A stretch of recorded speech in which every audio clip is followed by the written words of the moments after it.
So in most fantasy football leagues, people do the traditional, the winner gets most of the money, and second place usually gets like their money back or something along those lines. A kid in my league this year had a creative idea, to say the least. He thought that we should punish the person who gets in last place. But we weren't going to punish with money, we were going to punish with humiliation. So the idea that he came up with was that the loser would have to go to a busy place on their college campus at a busy time and dress up like Abraham Lincoln and give the Gettysburg Address. At the time, we thought that was like one of the funniest things ever, and so did I, until I got last place. So today, I'm going to dress up like good old Abe Lincoln and recite his speech. Before I do that, I just want to give you guys a couple words of advice for those of you who play fantasy football.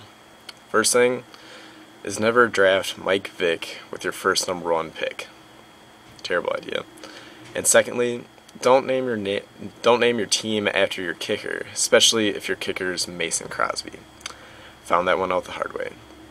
So at about 12:15, I'm gonna go down to the lower food court called the Smaug at Winona State University and give my speech. But now I have class, so once I get back from that, I'll dress up, then be on my merry way. So I'll be back in like an hour. So I was trying to get out of here, or get out of there, I should say, as quick as possible with as small amount of people as seen. But I forgot my friends are douchebags. As you can see, don't know if you can read that, but Tyler Spears and Joey Hare both announcing on Twitter that I'm doing this. Thanks, assholes. I appreciate it.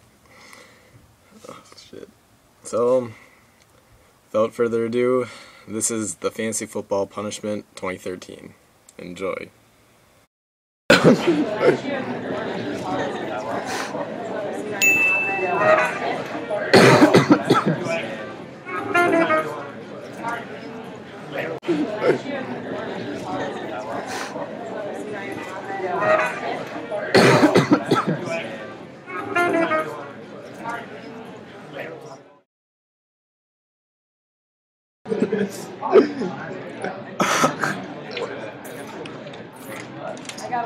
Hear ye, hear ye. 407 years ago, our fathers brought forth on this continent a new nation, conceived in liberty and dedicated to the proposition that all men are created equal. Now we are engaged in a great civil war, testing whether that nation or any nation so conceived and so dedicated can long endure. We are met on a great battlefield of that war. We have come to dedicate a portion of that field as a resting place for those here who gave their lives that that nation might live. It is altogether fitting and proper that we should do this.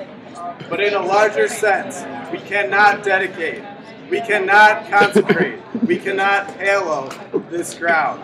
The brave men, living and dead, who struggled here, have consecrated it. Far above our power to add or detract, the world will little know nor long remember what we say here, but it can never forget what they did here. It is for us, the living, rather, to be dedicated here to the unfinished work, which they who fought here have thus far so nobly advanced. It is rather for us to be here dedicated to the great task remaining before us, that for these honored dead we take increased devotion to cause for which they gave the last full measure of devotion. That we here highly resolve that these dead shall not have died in vain, that this nation under God shall have a new birth of freedom, and that government of the people, by the people, for the people, shall not perish from the earth.